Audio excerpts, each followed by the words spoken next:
When I got my first job, one of the managers looked at me and said, "You smile a lot." I've heard that remark throughout my life. It's true. I do smile a lot.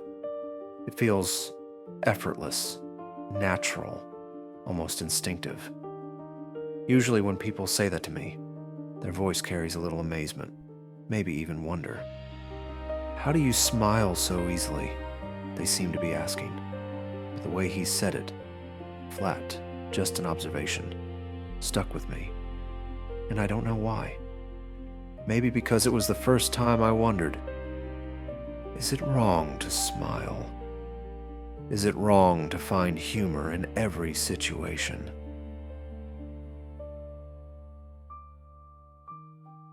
Nearly a decade has passed since then, and life has tested me.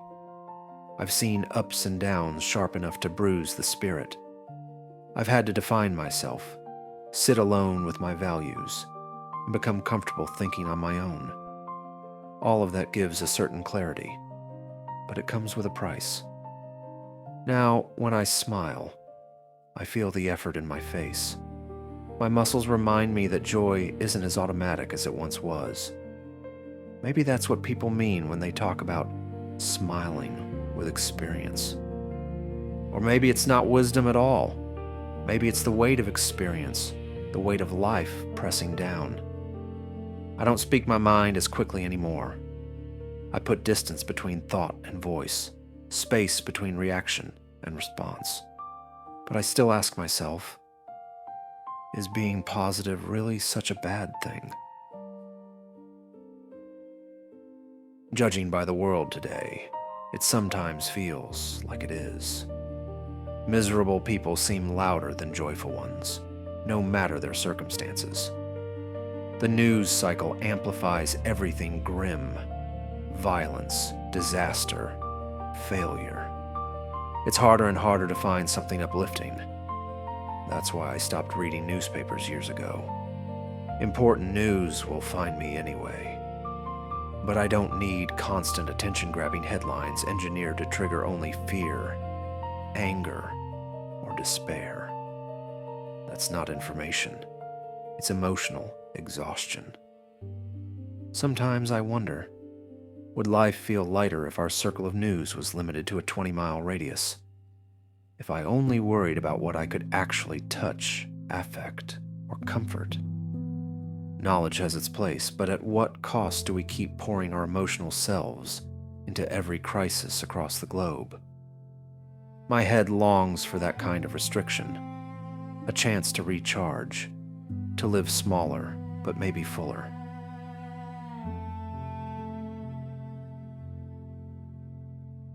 I realize now why that old remark bothered me so much. You smile a lot. It carried envy. I couldn't see it at the time, but I feel it now. Because these days, when I watch fresh college kids enter the workforce, full of unshaken enthusiasm, I feel a twinge of that same envy, the same loss of innocence, the same distance between their effortless lightness and the weight I now carry. And I asked myself, why would anyone say that to them? Why would you clip their joy with envy? Wouldn't you want them to keep smiling as long as possible, to enjoy it while it lasts, even if you don't know them at all?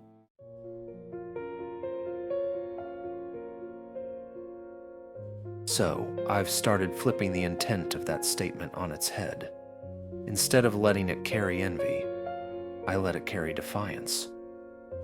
These days, I work on smiling again, consciously.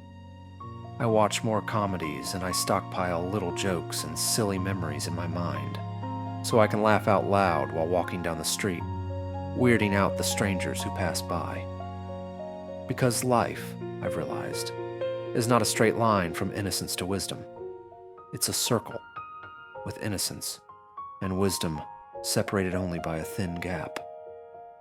To be wise, I think, is to learn to become a child again, to grow your heart bigger, to let your smile stretch wider.